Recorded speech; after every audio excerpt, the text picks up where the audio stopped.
یہ بہت ہی دل کو چیر دینے والا منظر ہے۔ یہ سیلا ہے جب ایک میزائل نے اس کے خیمے کے قریب رات کو حملہ کیا، جیسا کہ ہمیشہ ہوتا ہے، تو اس کے جسم میں شرپنک بارودی ٹکڑے پیوست ہو گئے۔ اس نے اپنی دونوں ٹانگیں کھو دیں۔ صرف 8 سال کی بچی ہے۔ میں 50 سے 100 تک بچوں کے ساتھ بیٹھا ہوں، ایسے ننھے بچوں کے ساتھ جو صرف باہر جا کر کھیلنا چاہتے تھے۔ انہوں نے اپنے بازو اور ٹانگیں کھو دیں۔ سیلا نے دونوں ٹانگیں کھو دیں۔ اس کی بہن نے بھی اپنی ایک ٹانگ کھو دی۔ کم از کم ہم اتنا تو کر سکتے ہیں کہ اس جنگ کو روکا جائے۔ ہمیں مصنوعی اعضا پراسٹھیٹکس کی ضرورت ہے۔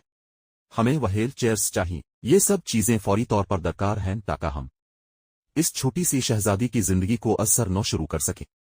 محض آغاز کے لیے یہ سب بچے ہیں، ننھے بچے، انسان کافی ہو گیا۔